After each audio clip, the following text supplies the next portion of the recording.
Hi friends, ನಿಮ್ಮೆಲ್ಲರಿಗೂ ಕೂಡ ನಿಮ್ಮದೇ ಆಗಿರ್ತಕ್ಕಂಥ ಯೂಟ್ಯೂಬ್ ಚಾನಲ್ ಸ್ಟಡಿ ವಿತ್ ಪರಶುರಾಮ್ಗೆ ಸ್ವಾಗತ ಅಂತ ಹೇಳ್ತಾ 9ನೇ ತರಗತಿ ಸಮಾಜ ವಿಜ್ಞಾನದಲ್ಲಿ ದ್ವಿತೀಯ ಸಾಧನಾ ಪರೀಕ್ಷೆ ಅಂದರೆ FA2 ಆಗಸ್ಟ್ 2026ಕ್ಕೆ ಒಂದು ಮಾಡೆಲ್ ಕ್ವಶನ್ ಪೇಪರನ್ನು ಕೀ ಆನ್ಸರ್ ಒಂದಿಗೆ ಹಾಕ್ತಾ ಇದ್ದೀನಿ. ವಿಡಿಯೋ ತುಂಬ ಮೋಸ್ಟ್ ಇಂಪಾರ್ಟೆಂಟ್ ಇದೆ. ಲೈಕ್, ಶೇರ್ ಮತ್ತು ಸಬ್ಸ್ಕ್ರೈಬ್ ಮಾಡೋದನ್ನು ಮಾತ್ರ ಮರೆಯದಿರಿ ಅಂತ ಹೇಳ್ತಾ ಈ ವಿಡಿಯೋನ ಪ್ರಾರಂಭಿಸ್ತೀನಿ. ವೆರಿ ಮೋಸ್ಟ್ ಇಂಪಾರ್ಟೆಂಟ್ ಕ್ವಶನ್ಸ್ಗಳನ್ನು ಕವರ್ ಮಾಡಿದ್ದೀನಿ. ಇನ್ನೂ ನಿಮಗೆ 2ರಿಂದ 3 ಸೆಟ್ ಕ್ವಶನ್ ಪೇಪರನ್ನು ಪ್ರತಿ ವಿಷಯದಲ್ಲಿ ಕೊಡ್ತೀನಿ. ಈಗಾಗಲೇ ಅಪ್ಲೋಡ್ ಮಾಡಿರ್ತಕ್ಕಂಥ ವಿಡಿಯೋದ ಲಿಂಕ್ಗಳನ್ನು ಡಿಸ್ಕ್ರಿಪ್ಷನ್ ಬಾಕ್ಸ್ನಲ್ಲಿ ಕೊಟ್ಟಿದ್ದೀನಿ. ಮತ್ತು ಸಮಾಜ ವಿಜ್ಞಾನದ ಪಾಠದ ಪ್ರಶ್ನೋತ್ತರಗಳಿದ್ದಾವೆ. ಇನ್ನೂ ನೀವು ಓದದೇ ಇದ್ದರೆ ಖಂಡಿತವಾಗಿ ಪಾಠದ ಪ್ರಶ್ನೋತ್ತರಗಳನ್ನು ಓದ್ಕೊಂಡು ಎಕ್ಸಾಮ್ಗೆ ರೆಡಿ ಆದರೆ ಸಾಕು, ಖಂಡಿತವಾಗಿ ನಿಮಗೆ ಎಲ್ಲ ವಿಷಯಗಳಲ್ಲಿ ಪರ್ಫೆಕ್ಟ್ ಆಗಿ ಆಗ್ತದೆ. ಈ ತಿಂಗಳಲ್ಲಿ ಆಗಸ್ಟ್ನಲ್ಲಿ ಕೇವಲ 15% ಸಿಲೆಬಸ್ ಮುಗಿಬೇಕು, ಅಂದರೆ 5 ಪಾಠ ಆಗಬೇಕು. ನಾವು ಈ ಕ್ವಶನ್ ಪೇಪರಲ್ಲಿ ಕವರ್ ಮಾಡಿರ್ತಕ್ಕಂಥ ಲೆಸನ್ಸ್ ನೋಡೋದಾದರೆ ಭಾರತದ ಮತ ಪ್ರವರ್ತಕರು, ರಾಜ್ಯ ಸರ್ಕಾರ, ಕರ್ನಾಟಕದ ಜಲಸಂಪನ್ಮೂಲಗಳು, ಕರ್ನಾಟಕದ ಭೂಸಂಪತ್ತು, ವ್ಯವಹಾರ ನಿರ್ವಹಣೆ ಅನ್ನೋದನ್ನು ಈ 5 ಪಾಠ ತಗೊಂಡಿದ್ದೀವಿ. ಸೊ ಭಾರತದ ಮತ ಪ್ರವರ್ತಕಕ್ಕೆ 5 ಅಂಕ 2 ಪ್ರಶ್ನೆ, ರಾಜ್ಯ ಸರ್ಕಾರಕ್ಕೆ 4 ಅಂಕ 2 ಪ್ರಶ್ನೆ, ಭಾರತದ ಜಲಸಂಪನ್ಮೂಲಗಳು 3 ಅಂಕ 2 ಪ್ರಶ್ನೆ, ಭಾರತದ ಭೂಸಂಪತ್ತು 4 ಅಂಕ 3 ಪ್ರಶ್ನೆ, ವ್ಯವಹಾರ ನಿರ್ವಹಣೆಗೆ 4 ಅಂಕ 3 ಪ್ರಶ್ನೆಗಳನ್ನು ನಾವೇನು ಮಾಡಿದ್ದೀವಿ ಅಂದರೆ ವೇಟೇಜ್ಗಳನ್ನು ಕೊಟ್ಟಿದ್ದೀವಿ. ಸೊ ಇಷ್ಟರ ಮೇಲೆ ನಾವು ಪ್ರಶ್ನೆ ಪತ್ರಿಕೆಯನ್ನು ರಚನೆ ಮಾಡಿರೋದು ಜ್ಞಾನಕ್ಕೆ ಸಂಬಂಧಪಟ್ಟಂತೆ 7 ಅಂಕ, ತಿಳುವಳಿಕೆ 10, ಅನ್ವಯ 3, ಒಟ್ಟು 20. ವಸ್ತುನಿಷ್ಠ ಮತ್ತು ಅತಿ ಕಿರು ಉತ್ತರ ಬಳಕೆ ಮಾಡಿರ್ತಕ್ಕಂಥದ್ದು 7 ಇದ್ದಾವೆ, ಕಿರು ಉತ್ತರ 6 ಅಂಕ ಇದ್ದಾವೆ, ದೀರ್ಘ ಉತ್ತರ 7 ಅಂಕ ಇದ್ದಾವೆ. ಸರಳ 7 ಅಂಕ, ಸಾಧಾರಣ 6, ಕಠಿಣ 7 ಇದ್ದಾವೆ. ಸೊ ಒಟ್ಟಾರೆಯಾಗಿರ್ತಕ್ಕಂಥ ಲೆಸನ್ಗಳ ಮಾರ್ಕ್ಸ್ ಹಂಚಿಕೆಯನ್ನು ಈ ರೀತಿ ಮಾಡಿರೋದು. ಭಾರತದ ಮತ ಪ್ರವರ್ತಕರು ಅಂತಕ್ಕಂಥ ಪಾಠದಿಂದ 1 ಅಂಕದ 1, 4 ಅಂಕದ 1, 2 ಪ್ರಶ್ನೆಯನ್ನು 5 ಅಂಕಕ್ಕೆ ಕೇಳಿದ್ದೀವಿ. ರಾಜ್ಯ ಸರ್ಕಾರ ಪಾಠದಿಂದ 1 ಅಂಕದ 1, 3 ಅಂಕದ 1, 2 ಪ್ರಶ್ನೆ 4 ಅಂಕ. ಕರ್ನಾಟಕದ ಜಲಸಂಪನ್ಮೂಲಗಳಿಂದ 1 ಅಂಕದ 1, 2 ಅಂಕದ 1, 2 ಪ್ರಶ್ನೆ 3 ಅಂಕ. ಕರ್ನಾಟಕದ ಭೂಸಂಪತ್ತಿಗೆ 1 ಅಂಕದ 2, 2 ಅಂಕದ 1, 3 ಪ್ರಶ್ನೆ 4 ಅಂಕ. ವ್ಯವಹಾರ ನಿರ್ವಹಣೆ 1 ಅಂಕದ 2, 2 ಅಂಕದ 1, 3 ಪ್ರಶ್ನೆ 4 ಅಂಕ. ಒಟ್ಟು ಪ್ರಶ್ನೆ ಪತ್ರಿಕೆಯಲ್ಲಿ ಬಳಕೆ ಮಾಡಿರೋದು 1 ಅಂಕದ 7, 2 ಅಂಕದ 3, 3 ಅಂಕದ 1, 4 ಅಂಕದ 1, 12 ಪ್ರಶ್ನೆಗಳನ್ನು 20 ಅಂಕಗಳಿಗೆ ನಾವೇನು ಮಾಡಿದ್ದೀವಿ, ಬಳಕೆಯನ್ನು ಮಾಡಿದ್ದೀವಿ. ಇದು ಕೇವಲ ಒಂದೇ ಪೇಜಲ್ಲಿ ಇರ್ತಕ್ಕಂಥ ಕ್ವಶನ್ ಪೇಪರ್ಸನ್ನು ಸೆಟ್ ಮಾಡಿ ನಿಮಗೆ ಕೊಡ್ತಾರೆ. ನೋಡುವ ಕೀ ಉತ್ತರಗಳು ಹೇಗಿದ್ದಾವೆ ಅಂತ. Question paper along with key answer. ದ್ವಿತೀಯ ಸಾಧನಾ ಪರೀಕ್ಷೆ FA2 ಆಗಸ್ಟ್ 2026 ಮಾದರಿ ಉತ್ತರಗಳು ತರಗತಿ 9, ವಿಷಯ ಸಮಾಜ ವಿಜ್ಞಾನ, ಅಂಕ 20, ಸಮಯ 40 ನಿಮಿಷ. ಮೇನ್ ಫಸ್ಟ್, ಸರಿಯಾದ ಆಯ್ಕೆ ಆರಿಸಿ ಅದರ ಕ್ರಮಾಕ್ಷರದೊಂದಿಗೆ ಬರಲಿಕ್ಕೆ 3 ಪ್ರಶ್ನೆಗಳನ್ನು ಕೇಳಿದ್ದೀವಿ. ಪ್ರತಿ ಸರಿಯಾದ ಉತ್ತರಕ್ಕೆ 1 ಅಂಕ, 3 ಪ್ರಶ್ನೆ 3 ಅಂಕ. ಪ್ರಶ್ನೆ 1, ಮಧ್ವಾಚಾರ್ಯರು ಪ್ರತಿಪಾದಿಸಿದ ತತ್ವ: A ದ್ವೈತ ತತ್ವ, B ಅದ್ವೈತ, C ವಿಶಿಷ್ಟಾದ್ವೈತ, D ಶಕ್ತಿ ವಿಶಿಷ್ಟಾದ್ವೈತ. ಸೊ ಮಧ್ವಾಚಾರ್ಯರು ಪ್ರತಿಪಾದಿಸಿರೋದು ಆಪ್ಷನ್ ಎ ದ್ವೈತ ಸಿದ್ಧಾಂತ ಇಸ್ ದ ರೈಟ್ ಆನ್ಸರ್. ಪ್ರಶ್ನೆ 2, ಇವುಗಳಲ್ಲಿ ರಾಜ್ಯ ಶಾಸಕಾಂಗದ ಕೆಳಮನೆ ಅಂತ ಯಾವುದಕ್ಕೆ ಕರಿತೀರಿ?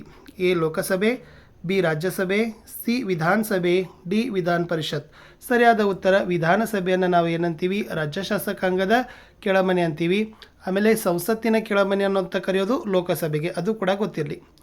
3ನೇ ಪ್ರಶ್ನೆ, ಭಾರತದಲ್ಲಿ ಅತಿ ಹೆಚ್ಚು ಕಾಲುವೆ ನೀರಾವರಿ ಹೊಂದಿದ ಜಿಲ್ಲೆ ಅಂತ ಕೇಳಿರೋದು A Belagavi, B Shivamogga, C Raichur, D Kodagu. So ಹೆಚ್ಚು ಕಾಲುವೆ ನೀರಾವರಿ ಹೊಂದಿರೋದು ಅದು ಆಪ್ಷನ್ C ರಾಯಚೂರು ಜಿಲ್ಲೆ ಅಂತಕ್ಕಂಥದ್ದು ಸರಿ ಇದೆ. 1 ಅಂಕದ 4 ಪ್ರಶ್ನೆ ಇದ್ದಾವೆ. ಪ್ರತಿ ಸರಿಯಾದ ಉತ್ತರಕ್ಕೆ 1 ಅಂಕ, 4 ಪ್ರಶ್ನೆ 4 ಅಂಕ. ಹಳೆಯ ಮೈಸೂರಿನ ಸಾಂಪ್ರದಾಯಿಕ ಬೆಳೆ ಎಂದು ಯಾವ ಬೆಳೆಗೆ ಕರಿತೀವಿ ಅಂತ ಕೇಳಿದ್ದಾರೆ. So ragi is the exactly right answer. ಪ್ರಶ್ನೆ 5, ಹತ್ತಿ ಬೇಸಾಯದ ಪ್ರಮುಖ ಸವಾಲುಗಳೇನು ಅಂತ ಕೇಳಿದ್ದಾರೆ. ಸೊ ಹತ್ತಿ ಬೇಸಾಯಕ್ಕಿರ್ತಕ್ಕಂಥ ಮುಖ್ಯವಾದ ಸವಾಲುಗಳಂತ ಬಂದರೆ ಅದು ಕೀಟ ಮತ್ತು ರೋಗ ನಿಯಂತ್ರಣ ಅಂತ ಬರ್ತದೆ. ಸೊ ಕೀಟ ಮತ್ತು ರೋಗ ನಿಯಂತ್ರಣ ಅಂತಕ್ಕಂಥ ಪಾಯಿಂಟನ್ನು ನೀವು ಬರಿಬೇಕು. ಪ್ರಶ್ನೆ 6ಕ್ಕೆ ಬರೋಣ. ಕಾರ್ಯ ವಿಭಜನೆ ಅಂದರೆ ಏನು? ಸೊ ಕ್ರಮಬದ್ಧವಾಗಿ ಕೆಲಸವನ್ನು ಹಂಚ್ತಾರಲ್ಲ, ಸೊ ಕ್ರಮಬದ್ಧವಾಗಿ ಕೆಲಸವನ್ನು ಹಂಚ್ತಕ್ಕಂಥ ಪ್ರಕ್ರಿಯೆಗೆ ಏನಂತ ಕರೀತಾರೆ ಫ್ರೆಂಡ್ಸ್? ಕಾರ್ಯ ವಿಭಜನೆ ಅಂತ ಕರೀತಾರೆ. ಇದು ಇಂಪಾರ್ಟೆಂಟ್ ಇತ್ತು. ಪ್ರಶ್ನೆ 7, ನಿರ್ವಹಣೆ ಎಂಬುದು ಬೇರೆಯವರಿಂದ ಕೆಲಸ ಮಾಡಿಸುವ ಒಂದು ಕಲೆಯಾಗಿದೆ. ಈ ಹೇಳಿಕೆ ನೀಡಿದವರು ಯಾರು ಅಂತ ಕೇಳಿದ್ದಾರೆ. ಸೊ ಇದು ಮೋಸ್ಟ್ ಪಾಪ್ಯುಲರ್ ಆಗಿರ್ತಕ್ಕಂಥ ಕ್ವಶನ್ ಇದೆ ಫ್ರೆಂಡ್ಸ್. ಈ ಹೇಳಿಕೆ ಕೊಟ್ಟಿರ್ತಕ್ಕಂಥವ್ರು ಯಾರಪ್ಪ ಅಂದರೆ JL ಹೇನ್ಸ್ ಅಂತಕ್ಕಂಥದ್ದು. ಇವರು ನಿರ್ವಹಣೆ ಅಂತಕ್ಕಂಥದ್ದು ಬೇರೆಯವರಿಂದ ಕೆಲಸ ಮಾಡಿಸ್ತಕ್ಕಂಥ ಒಂದು ಕಲೆ ಅಂತಲೇ ಕರೆದಿರೋದು. ಇನ್ನು 2 ಅಂಕದ ಪ್ರಶ್ನೆಗೆ ಬರೋಣ. ಅಲ್ಲಿ ಒಟ್ಟು ನಾವು 3 ಪ್ರಶ್ನೆ ಬಳಕೆ ಮಾಡಿದ್ದೀವಿ. ಪ್ರತಿ ಸರಿಯಾದ ಉತ್ತರಕ್ಕೆ 2 ಅಂಕ, ಒಟ್ಟು 6 ಅಂಕ ಇದೆ. ಜಲವಿದ್ಯುತ್ ಉತ್ಪಾದನೆಯ ಪ್ರಾಮುಖ್ಯತೆಗಳೇನು ಅಂತ ಕೇಳಿದ್ದಾರೆ. ಸೊ ಮುಖ್ಯವಾಗಿ ಜಲವಿದ್ಯುತ್ ಉತ್ಪಾದನೆ ಪ್ರಾಮುಖ್ಯತೆ ಏನಪ್ಪ ಅಂದರೆ ಕೃಷಿ. ಓಕೆ, ಕೃಷಿಗೆ ಅಂದರೆ ಇರ್ತಕ್ಕಂಥ ನೀರನ್ನು ಬೀಳು ಬಿದ್ದಿರ್ತಕ್ಕಂಥ ಭೂಮಿಗೆ ನೀರನ್ನು ಹಾಸಬೇಕಾಗಿದೆ. ಆಮೇಲೆ ಕೈಗಾರಿಕೆಗಳಿಗೆ ಬೇಕಾಗಿರ್ತಕ್ಕಂಥ ಕಚ್ಚಾ ವಸ್ತುಗಳ ಪೂರೈಕೆ ರೂಪದಲ್ಲಿ ನೀರನ್ನು ಕೊಡೋದು, ವಾಣಿಜ್ಯದ ಉದ್ಯಮಕ್ಕೆ ಅವಕಾಶವನ್ನು ಈ ಜಲವಿದ್ಯುತ್ ಉತ್ಪಾದನೆ ಮಾಡ್ತದೆ.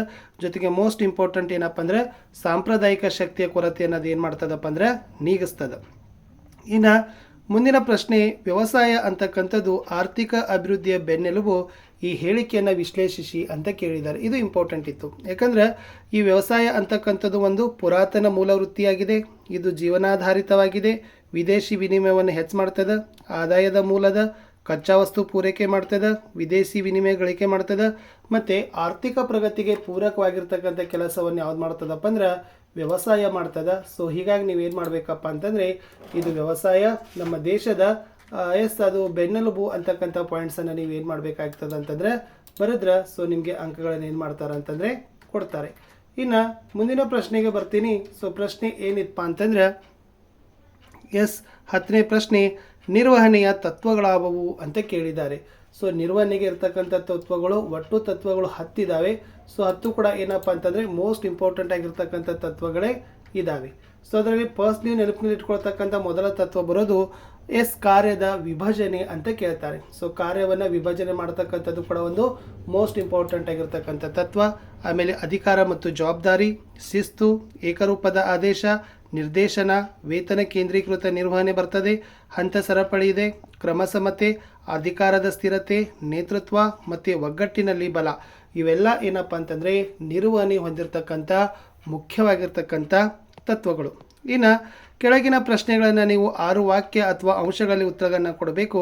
ಪ್ರತಿ ಸರಿಯಾದ ಉತ್ತರಕ್ಕೆ 1 ಅಂಕ, ಒಟ್ಟು 3 ಅಂಕ ಇಲ್ಲಿಂದ ಸಿಗ್ತದೆ. ರಾಜ್ಯ ಮಂತ್ರಿಮಂಡಲದ ಕಾರ್ಯಗಳನ್ನು ತಿಳಿಸಿ ಅಂತ ಕೇಳಿದ್ದಾರೆ. ಇಲ್ಲಿ ರಾಜ್ಯ ಮಂತ್ರಿಮಂಡಲದ ಕಾರ್ಯಗಳಂತ ಬಂದಾಗ ಇದು ಸರ್ಕಾರದ ನೀತಿಯನ್ನು ರೂಪಿಸಿ ಅನುಷ್ಠಾನ ಮಾಡ್ತದೆ, ರಾಜ್ಯದ ಆಯವ್ಯಯ ಪಟ್ಟಿಯನ್ನು ತಯಾರಿಸಿ ಶಾಸನ ಸಭೆಯ ಮುಂದೆ ಮಂಡನೆಯಾಗುವಂತೆ ನೋಡಿಕೊಳ್ತದೆ, ರಾಜ್ಯ ಲೋಕಸೇವಾ ಆಯೋಗದ ಅಧ್ಯಕ್ಷ, ಸದಸ್ಯ, ಲೋಕಾಯುಕ್ತರನ್ನು ನೇಮಕ ಮಾಡಿ ರಾಜ್ಯಪಾಲರಿಗೆ ಶಿಫಾರಸು ಮಾಡ್ತದೆ, ಪ್ರತಿಯೊಬ್ಬ ಮಂತ್ರಿ ತನ್ನ ಇಲಾಖೆಗೆ ಸಂಬಂಧಿಸಿದ ಕಾರ್ಯಗಳನ್ನು ದಕ್ಷತೆಯಿಂದ ನಿರ್ವಹಿಸುವಂತೆ ನೋಡ್ತಾರೆ, ವಿವಿಧ ಇಲಾಖೆಗಳ ಕಾರ್ಯಗಳನ್ನು ಮೇಲ್ವಿಚಾರಣೆಯನ್ನು ಮಾಡಿ ಅವುಗಳ ನಡುವೆ ಸಮನ್ವಯ ತರುವಂತೆ ಈ ಮಂತ್ರಿಮಂಡಲ ರಾಜ್ಯದ ನೈಜ ಕಾರ್ಯಾಂಗವಾಗಿ ಕೆಲಸ ಮಾಡ್ತದೆ ಅಂತಕ್ಕಂಥ ಪಾಯಿಂಟ್ಸನ್ನು ಬರಿಬೇಕು. ಲಾಸ್ಟ್ 4 ಅಂಕಕ್ಕೆ ಕೇಳಿದ್ದು ಬಸವಣ್ಣನವರು ಮಾಡಿದ ಕಲ್ಯಾಣ ಕಾರ್ಯಗಳಾವವು ಅಂತ ಕೇಳಿದ್ದಾರೆ. ಸೊ ಬಸವಣ್ಣನವರು ಆಗ ಆಚರಣೆಯಲ್ಲಿರ್ತಕ್ಕಂಥ ಆಚರಣೆಗಳು, ಮೂಢನಂಬಿಕೆ ಮತ್ತು ಕುರುಡು ನಂಬಿಕೆಗಳನ್ನು ಖಂಡನೆಯನ್ನು ಮಾಡ್ತಾರೆ. ಸಮಾಜದಲ್ಲಿ ಆರ್ಥಿಕ, ಸಾಮಾಜಿಕ ಮತ್ತು ಧಾರ್ಮಿಕ ಸುಧಾರಣೆಯನ್ನು ತರುವಲ್ಲಿ ಅವರು ಮುಖ್ಯ ಪಾತ್ರವನ್ನು ವಹಿಸ್ತಾರೆ. ಸಮಾಜದ ಸುಧಾರಣೆ ಜೊತೆಗೆ ಆತ್ಮದ ಸುಧಾರಣೆಗೂ ಕೂಡ ಶ್ರಮಿಕೆಯನ್ನು ಮಾಡ್ತಾರೆ.